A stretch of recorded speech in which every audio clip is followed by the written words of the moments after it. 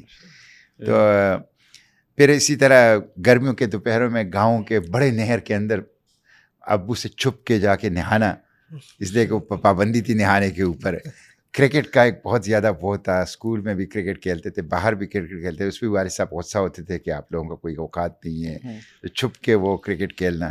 پھر بچپن میں جو ہیں وہ جو پستولیں ہوتی تھی بچوں کی, اور جس میں وہ لکڑی کا وہ کارتوس ہوتا تھا اور اس میں بارود ہوتا تھا, اور وہ بھر کے پھر ٹھوکتے تھے, اور پھر وہ ساری چیز چپکے سے ساری. تو یہ ساری چیزیں ہماری بچپن میں گزری ہیں. تو پھر جو ہیں وہ ہمارے ہاں بچپن میں ایک اور بڑا دلچسپ ہوتا تھا, وہ یہ ہوتے تھے کہ گرمیوں کے دوپہر جو ہوتے تھے نا, اس میں لوگ جانور چھوڑ دیتے کھیتوں میں, کھیت خالی ہوتے تھے. اب ایسی چیزیں آ گئی ہے کہ 12 مہینے جو ہوتی ہے نا, وہ کھیت خالی نہیں ہوتے, اس میں کوئی نہ کوئی سبزی کوئی نہ کوئی چیز ہوتی ہے. پہلے یہ نہیں تھا, پہلے متعین فصلیں ہوتی تھی, وہ ہو جائے تو پھر زمین کو آپ 1-2 مہینے کے لیے آرام دیتے تھے, پھر ایک اور فصل ہے. اب تو ایک فصل کاشت ہو جاتی ہے, وہ پک جاتی ہے, کاٹ دیتے ہیں, ابھی وہ پوری کٹی نہیں ہوتی کہ دوسری کی آپ وہ شروع کر لیتے ہیں. تو درمیان میں چھوٹے چھوٹے وقفے جو آتے ہیں اس میں بھی کوئی سبزی ہو جاتی ہے. تو پہلے یہ نہیں ہوتا تھا, تو لوگ اپنے جانور چھوڑ دیتے, تو ہم گدھے پکڑتے تھے, اس کے اوپر سواریاں کرتے تھے. تو بہرحال یہ ساری وہ تھی. مجھے شوق تھا سائنٹسٹ بننے کا, سیاستدان بن گیا. سائنسدان بننا تھا, سیاستدان بن گیا. وہ تھا فزکس سے. فزکس میں نے پڑھا ہے بالکل, اور فزکس سے مجھے بہت شوق ہے. اور ایک اسٹوڈنٹ لیڈر کی حیثیت سے میں کالج میں جب آیا تو اسلامی جمعیت طلبہ میں آ گیا. پھر اسلامی جمعیت طلبہ کے صوبائی پریزیڈنٹ اور پھر سینٹرل پریزیڈنٹ. اس کے ساتھ سائنس پڑھنا ناممکن سا ہوتا ہے, اس لیے کہ میں جب ڈویژن کا ناظم تھا, میں BSc میں پڑھتا تھا, تو میرے ڈویژن میں 16 کالجز تھے. تو ہر کالج میں اگر میں بحیثیت ناظم ڈویژن ایک دفعہ جاؤں تو مہینے کے 16 دن تو یہ چلے گئے, تو میں پڑھوں گا کہاں. تو لیکن وہ فزکس ایسے نیچرل سبجیکٹ ہے کہ وہ جس طرح افسانے کہانیاں, تو وہ مجھے بہت پسند تھا. تو میں فزکس میں نے پڑھا. تو میرا خیال یہ تھا کہ میں جب جمعیت سے فارغ ہو گیا, اسٹوڈنٹ سے فارغ, لائف سے فارغ ہو گیا, تو اب میں یورپ جا کے ریسرچ اور تخصص یہ فزکس میں کر لوں گا. لیکن اے بسا آرزو کے خاک شد. تو وہ بھی قاضی صاحب اللہ ان کی مغفرت فرمائے, وہ 2002 میں ابھی الیکشن نہیں ہوا تھا, پرویز مشرف نے ان کو تاندہ ڈیم ریسٹ ہاؤس کو ہارٹ میں ہاؤس اریسٹ رکھا تھا. جب وہ رہا ہو گیا تو مجھے انہوں نے فون کیا کہ آپ میرے ساتھ 1 سال کے لیے پرائیویٹ سیکریٹری رہے. تو میں ان کے ساتھ پرائیویٹ سیکریٹری رہا. ان سے فارسی سیکھی, کلام اقبال فارسی جو ہے انہوں نے مجھے سکھائی سفر کے دوران. اور پھر انہوں نے کہا کہ میں 1 سال کے بعد آپ کو فیسیلیٹیٹ کر لوں گا, آپ یورپ چلے جائیں. 1 سال کے بعد حکومت بن گئی متحدہ مجلس عمل کی خیبر پختونخوا میں. انہوں نے کہا کہ اب تو ہمیں ضرورت ہے, ہمارے پاس لوگ ہی کم ہیں, تو ہم آپ کو اجازت نہیں دے سکتے, تو بس رہ گئے. تو یہ تھا. تو میرا مطلب ایک سیاستدان, ایک مزاحمت کار, ایک ایکٹیوسٹ یہ بننے کا یہ بالکل کوئی اندازہ نہیں تھا کہ میرے اندر یہ چیز چھپی ہوئی ہے. تو یہ جو آپ یوتھ لیڈرشپ میں آئے, اس ایکٹیوزم میں آئے, اس کے پیچھے کیا ڈرائیونگ فورس تھی؟ واٹ میڈ یو کہ مجھے اس میں آنا چاہیے؟ اس میں ہوا یہ کہ میں پڑھنے کا تو مجھے شوق تھا. تو میں اپنے اسکول میں بھی, اپنے میٹرک میں اپنے کالج اسکول ٹاپ کیا تھا, اور ویسے میری پوزیشن آتی تھی ہر کلاس میں. میٹرک 9th 10th میں تھا کہ میں اردو ڈائجسٹ اور جاسوسی ڈائجسٹ اور نسیم حجازی کے سارے ناول یہ سب میں پڑھ چکا تھا. تو وہ ایک نسیم حجازی کے ناول سے بھی ہوتا ہے کہ آپ کا ایک وہ بن جاتا ہے, پھر اردو ڈائجسٹ کے مطالعے سے بھی ایک وہ بن جاتا ہے. تو وہ ایک اسلام پسند ذہنیت تو تھی میری.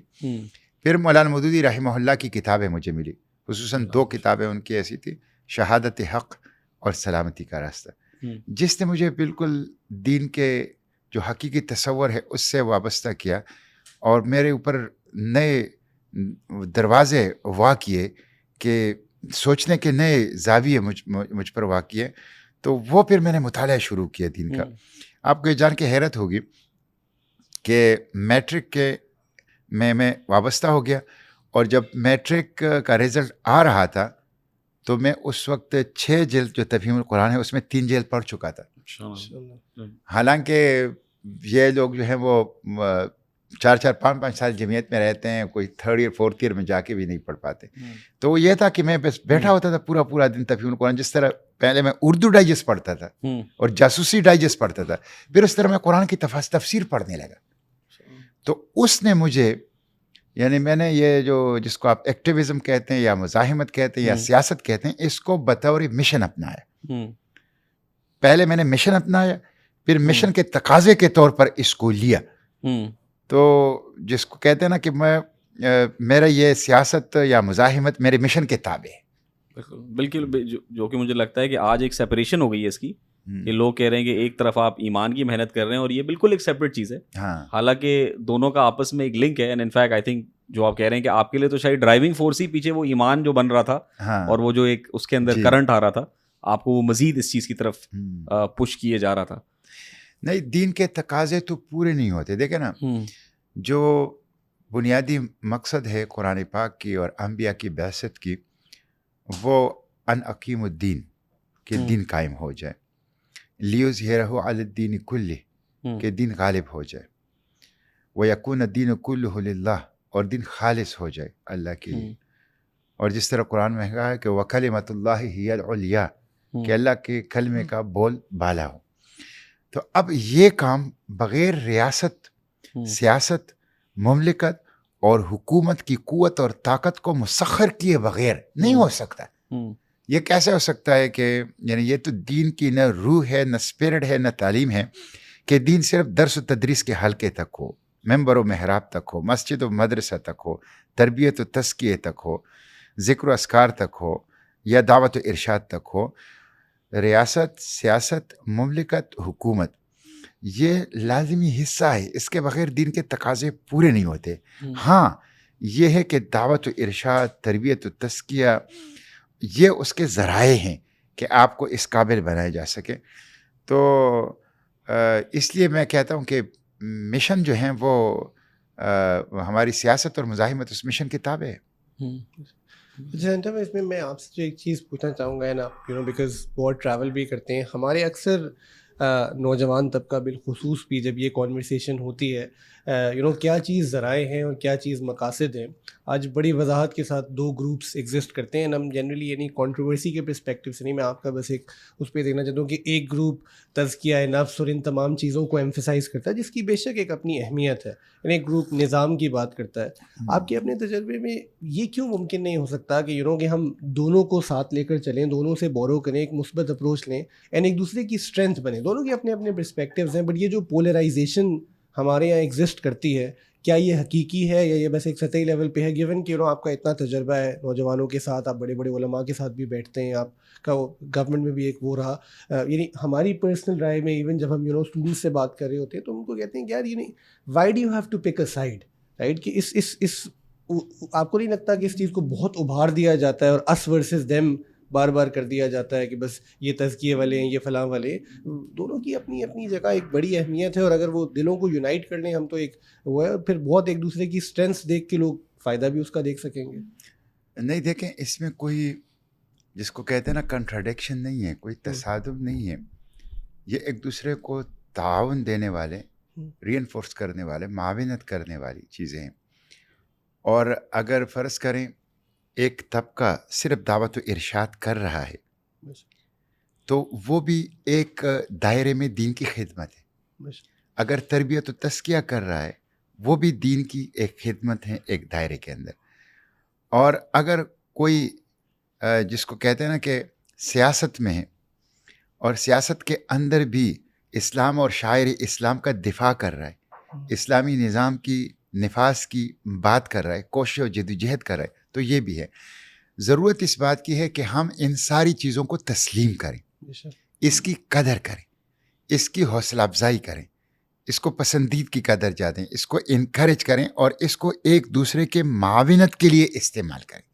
جس طرح آپ نے کہا کہ ادرائزیشن نہ ہو, ہر خیر کا کام, ہر دین کا کام وہ میرا کام ہے.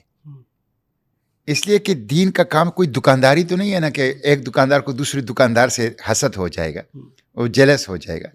یہ تو ہم سب کا مشترکہ میراث ہے اور ہم سب کا مشترکہ فرض ہے.